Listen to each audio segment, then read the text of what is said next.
C'était une nuit froide de Noël, la période de l'année où l'on s'attendait à ce qu'elle soit pleine de lumières et de joie. Mais pour moi, l'histoire fut bien différente. Je m'appelle Eduardo Salazar, j'ai 62 ans, et ma vie a changé de manière irrévocable cette nuit-là. C'était le jour qui aurait dû être de célébration, mais pour moi c'était un jour de perte, d'abandon et de désespoir. Mon propre fils m'avait mis à la porte de chez moi, sans même donner de motif, me chassant simplement comme si j'étais un étranger, comme si je ne faisais plus partie de sa vie. À ce moment-là, ne sachant où aller, sans amis, sans soutien, j'acceptais un travail que je n'aurais jamais imaginé, un travail de jardinier dans la demeure d'une femme très riche. La demeure était immense, avec des jardins qui semblaient s'étendre sur des kilomètres, et une femme, Madame Victoria Mendoza, une milliardaire veuve, était désespérée de trouver quelqu'un pour s'occuper de cet endroit. Son fils, un garçon nommé Matteo, était sourd et passait la majeure partie de son temps là-bas, mais personne ne savait comment communiquer avec lui. Tout cela semblait être une chance de recommencer, mais je n'imaginais pas ce que le destin me réservait. J'avais 35 ans d'expérience en jardinage, propriétaire d'une chaîne de pépinières à Guadalajara, une vie entière consacrée à la culture des plantes, 5 magasins, une vie construite de mes propres mains. Mais tout cela semblait distant maintenant. J'avais perdu ma femme Mariana il y a 4 ans, victime d'un cancer, et peu après mon fils Damian avait commencé à s'éloigner de moi. La douleur de la perte de mon épouse fut immense, mais voir mon propre fils m'ignorer fut dévastatrice. Depuis la mort de Mariana, je m'étais livré à la souffrance, et Damian, qui avait alors 26 ans, était resté avec moi. Il disait qu'il était là pour prendre soin de moi, mais en réalité, c'était plus une question de commodité. Je ne savais pas dire non. Damian avait commencé à demander et je cédais. Il voulait une nouvelle voiture, un investissement pour une entreprise qui fit faillite, une nouvelle maison pour lui et Gabriela, sa femme. Je cédais à tout, toujours par peur de perdre le peu qui restait de ma famille. Pendant des années, il m'avait tout soutiré et moi, dans ma souffrance, je donnais tout sans poser de questions. Quand il m'annonça qu'il attendait un enfant, je pensais que c'était peut-être la chance de recommencer, d'avoir une nouvelle raison de vivre. Mais la proposition de Damian me dérangea. Il suggéra que je quitte ma maison, qu'il et Gabriela s'y installent, que nous vivions tous ensemble, mais au fond, je savais que c'était un piège. Même ainsi, je cédai. Ils emménagèrent à l'étage supérieur de ma maison, prirent le contrôle de tout, redécorèrent, et chaque recoin de la maison où Mariana et moi avions vécu fut effacé. Je fus relégué à la petite chambre de service, l'endroit où dormait autrefois la domestique. J'acceptais parce que je ne voulais pas être seul. Mais les choses empirèrent. Quand mon petit-fils, Santiago, naquit, le traitement que je recevais devint encore plus cruel. Je payais pour tout, mais je ne pouvais même pas prendre le bébé dans mes bras. Il me disait que j'étais trop vieux, que mes mains tremblaient et que ce n'était pas sûr. J'étais dans ma propre maison, mais je n'avais de place pour rien. Ce fut alors que Damian commença à s'impliquer dans mes affaires. Il commença à prendre des décisions, à tout changer, à réduire les coûts de manière drastique et sans discernement, sans comprendre ce que j'avais construit avec tant d'efforts. La qualité des magasins chuta, les profits disparurent, et je commençais à réaliser que, peut-être, les choses étaient déjà hors de contrôle depuis un certain temps. Damian me présenta des papiers à signer, des documents qu'il prétendait être pour organiser les finances de la famille et protéger ma santé. Il me disait qu'il m'aidait, que mon âge commençait à affecter mon esprit, que je ne me souvenais plus des choses, mais quelque chose en moi me disait de ne pas signer. Je savais que j'étais manipulé, mais en même temps, je commençais à douter de moi-même. Le mensonge était si bien construit que je commençais à me questionner. Ce fut à ce moment que Damian montra son vrai visage. Quand je refusais de signer les papiers sans consulter un avocat, il devint furieux. Il dit que je ne lui faisais pas confiance, que je m'éloignais de ma propre famille. Mais j'insistais, je ne signais pas. Et à partir de ce jour, les choses ne firent qu'empirer. Lui et Gabriela s'éloignèrent de moi. Ils ne me parlaient plus. Ils m'interdirent de voir Santiago. Noël approchait, et j'avais encore l'espoir que, peut-être, les choses s'amélioreraient, mais j'avais tort. Le matin du 24 décembre, je décidai de préparer le petit déjeuner comme Mariana et moi avions l'habitude de le faire.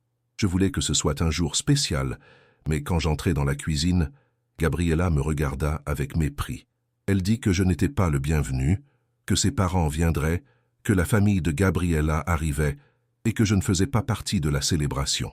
Quand Damian descendit, il confirma. Ce n'était plus ma maison. J'étais un fardeau. Les mots me frappèrent comme un coup de poing dans l'estomac. Il me dit que je devais partir, que j'aille dans un hôtel, chez un ami. « Ça m'est égal, va-t'en », dit-il.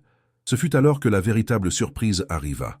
Damian montra le titre de propriété de la maison, maintenant à son nom, avec ma signature. C'était un coup parfait, un coup planifié, et je n'en savais rien.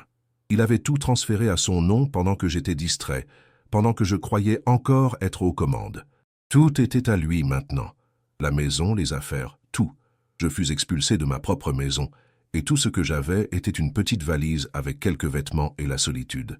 Je n'avais nulle part où aller. Que restait-il de moi? La seule chose que j'avais maintenant était la douleur et l'humiliation. Je quittais cette maison sans savoir quoi faire. Mon fils m'avait détruit. Je marchais dans les rues, sans destination, sans but. J'arrivais à un parc, et m'assis, complètement perdu. Je ne savais plus ce qui était réel, je ne savais plus quoi faire. J'étais là, seul dans ce Noël glacial, et c'est alors que quelqu'un s'approcha de moi. C'était un jeune homme, vêtu élégamment, mais avec un regard sincèrement préoccupé. Il me demanda si j'allais bien. Quand il se présenta comme Raphaël et me parla de Madame Victoria Mendoza, la femme qui cherchait un jardinier pour sa demeure, cela semblait être une chance de recommencer. Une opportunité de sortir de l'abîme dans lequel j'étais. Le travail était simple, s'occuper des jardins de la demeure, un endroit immense, avec des plantes qui pourraient me rappeler ce que je savais faire de mieux. J'acceptais, sans hésiter. J'acceptais parce que je n'avais plus rien. J'acceptais parce que, d'une certaine manière, je sentais que je pourrais encore trouver quelque chose de bon au milieu de tout ce que j'avais perdu. La demeure Mendoza était une véritable œuvre d'art. Je fus conduit à un petit chalet au fond de la propriété, qui, bien que simple, était bien plus que ce que j'avais jamais imaginé avoir. Il était confortable, propre, et plus important encore, il était à moi. Je n'avais plus la douleur d'être confiné dans une chambre de domestique, comme dans ma propre maison. C'était ma nouvelle réalité, une nouvelle chance. Madame Victoria Mendoza était une femme qui transmettait de la force, mais aussi une certaine mélancolie, quelque chose que je pouvais identifier. Elle était là, dans son propre monde, essayant de faire face à la perte, comme moi. Quand elle me reçut pour la première fois, elle était dans le jardin, à genoux, en train de planter quelque chose. Quand elle me vit, ses yeux étaient profonds et verts, et il y avait une touche de tristesse dans son expression, mais aussi une force intérieure qui me toucha. Je savais ce qu'elle traversait, car la douleur de perdre quelqu'un ne disparaît jamais, mais on apprend à vivre avec. Madame Mendoza, qui insista pour que je l'appelle Victoria, commença à me parler de son fils, Matteo. Il était sourd, et elle, bien qu'elle connaisse un peu la langue des signes, ne parvenait pas à communiquer efficacement avec lui.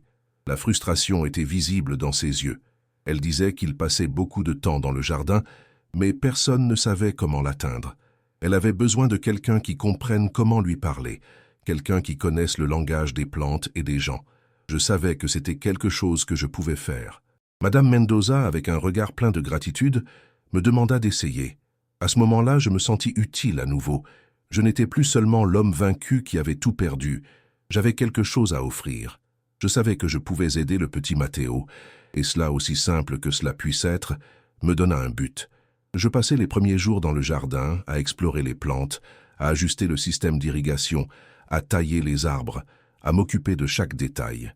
C'était un travail ardu, mais en même temps, quelque chose qui me procurait du plaisir. Je sentais que je redonnais quelque chose au monde, quelque chose que j'avais perdu depuis longtemps. Les plantes étaient mes amies, je les comprenais, et, d'une certaine manière, je sentais que cette demeure, avec ses jardins immenses et secrets, m'offrait une opportunité de rédemption. Quand le petit Matteo apparut pour la première fois dans le jardin, il tenait son livre sur les dinosaures. Je m'approchai de lui calmement pour ne pas l'effrayer, et avec mes mains, je fis le geste de bonjour. Il s'arrêta, me regarda et, hésitant, leva ses mains, commençant à imiter les signes que je faisais. Pour la première fois, nous nous vîmes l'un l'autre, et quelque chose se produisit. Je commençai à lui parler des plantes, de la façon dont elles poussaient et dont elles se nourrissaient de la lumière du soleil. Il semblait fasciné. Ses yeux brillèrent quand je parlais des fruits que nous pourrions cultiver. Quand je vis son expression de bonheur, je compris quelque chose de fondamental. Il avait besoin de quelqu'un qui le comprenne, qui ne voit pas son silence comme un obstacle, mais comme une opportunité d'apprendre à communiquer d'une manière différente. Il me posa des questions sur les plantes et je lui montrai comment en prendre soin. Nous parlâmes de photosynthèse, de la façon dont chaque plante est unique et de la manière dont les fleurs, comme les gens, ont besoin de soins pour grandir. Je vis à ce moment-là, dans les yeux de Matteo, quelque chose que je n'avais jamais vu auparavant, la confiance. Il me faisait confiance et cela me donna un sentiment d'accomplissement que je n'avais pas ressenti depuis des années. Madame Victoria, qui avait assisté à notre conversation de loin, s'approcha. Ses yeux étaient pleins de larmes, mais ce n'étaient pas des larmes de tristesse. C'étaient des larmes de soulagement. Elle s'agenouilla à côté de Matteo et, en langue des signes, lui demanda s'il allait bien. Matteo sourit et dit « Eduardo parle comme moi, et il va faire un jardin pour moi avec des fruits. » Je n'oublierai jamais les mots de Victoria à ce moment-là. Elle me regarda avec une immense gratitude, et dans un murmure me dit 5 mots qui restèrent gravés dans mon âme. « Où étais-tu toute ma vie ?» Ces mots me surprirent, car je me posais la même question à son sujet. J'avais tant perdu, mais ce moment me fit sentir que, d'une certaine manière, je pourrais encore trouver quelque chose qui me rendrait entier à nouveau. C'était une opportunité de construire quelque chose à partir de zéro, non seulement avec les plantes, mais aussi avec la vie. Les jours suivants furent intenses. Matteo et moi passions des heures dans le jardin, travaillant ensemble, apprenant ensemble. Chaque jour qui passait, il devenait plus ouvert, plus confiant. Victoria se rapprochait aussi, essayant d'apprendre la langue des signes, essayant de communiquer avec son fils. Chaque jour, le lien entre nous trois devenait plus fort. Je me sentais faire partie de cette famille, plus que je ne l'avais jamais imaginé à nouveau. Et tandis que la vie autour de nous continuait à croître et à fleurir, je commençais aussi à percevoir que ma vie commençait à se reconstruire. Mais en même temps, le passé me poursuivait encore. Mon fils, Damian, était encore là, quelque part, et je savais qu'à un moment donné, il reviendrait. Et il ne fallut pas longtemps pour qu'il réapparaisse. Damian apparut à la demeure Mendoza sans prévenir, dans une nouvelle voiture, une BMW de luxe qui correspondait parfaitement à son style de vie. Il semblait essayer de maintenir une posture détendue, mais ses yeux trahissaient la raison de sa visite. Il me trouva dans le jardin où j'étais, les mains sales de terre, en train de tailler les plantes qui faisaient maintenant partie de mon nouveau monde.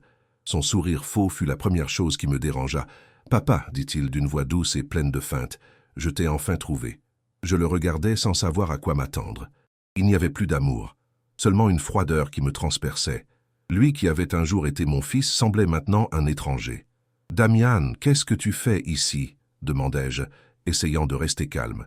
Il fit un pas en avant, regardant autour de la demeure. « Je suis venu te parler, je suis venu m'excuser.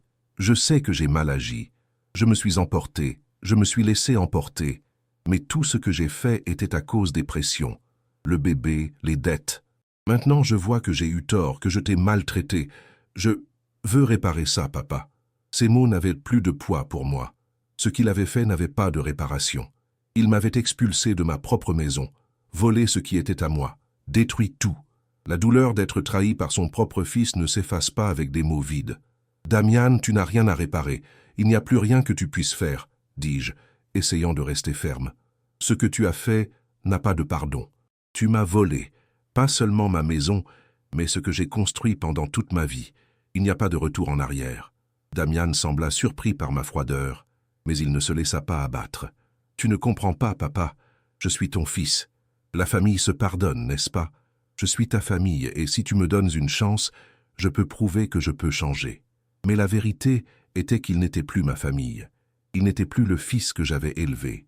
Et bien que j'aie des doutes, une partie de moi savait que je ne pouvais plus céder. Avant que je puisse répondre, il changea de stratégie.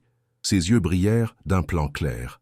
Il voulait plus. « Je sais que tu travailles ici avec elle, » dit-il, pointant Victoria qui observait de loin. « Et oui, c'est génial, mais qu'as-tu ici? Une demeure? Une femme riche? Tu n'as plus rien. Et moi, ton fils, je peux encore t'aider. Nous pouvons redevenir comme avant, juste toi et moi. Je suis ton fils, tu peux encore me faire confiance. Je sais qu'il y a un moyen de tout réparer. » Je le regardais sans mots, mais d'une certaine manière, je sentais qu'il n'avait toujours pas compris ce que signifiait être famille. La famille ne se construit pas sur la commodité ou l'argent. Il essayait de me manipuler à nouveau, mais je n'étais plus l'homme qu'il avait connu. Victoria s'approcha de nous avec Matteo à ses côtés. Elle était calme, mais sa présence était ferme. Damian, en voyant Victoria s'approcher, essaya de dissimuler son intention, forçant un sourire. « Vous devez être Madame Mendoza, » dit Damian, essayant d'être courtois. Je suis Damian, le fils d'Eduardo.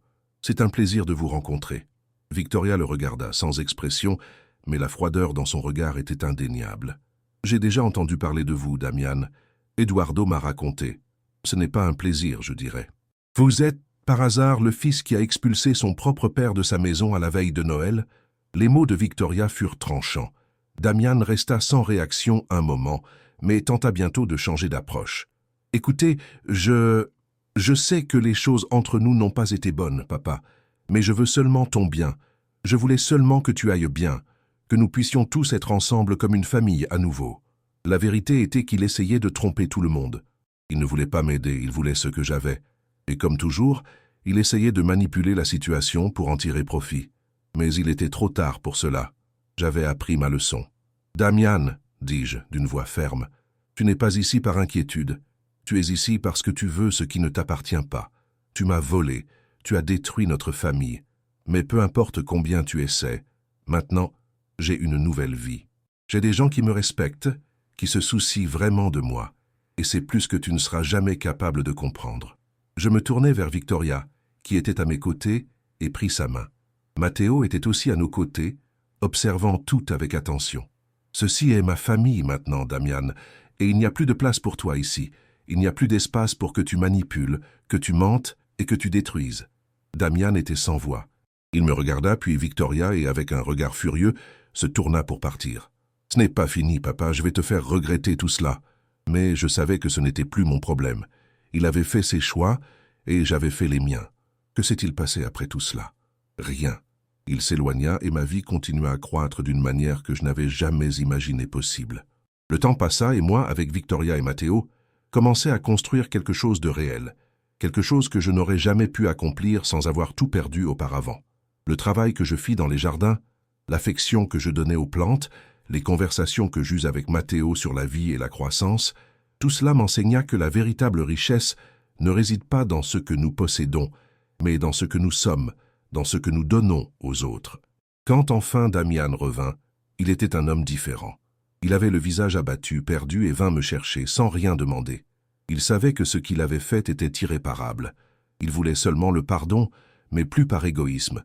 Il avait touché le fond et c'était ce qu'il voulait me montrer. Je le regardai et avec un soupir dis « Tu as la chance de changer, Damian, mais cela dépend seulement de toi. Ce n'est pas à propos de moi, ce n'est pas à propos de ce que tu as fait.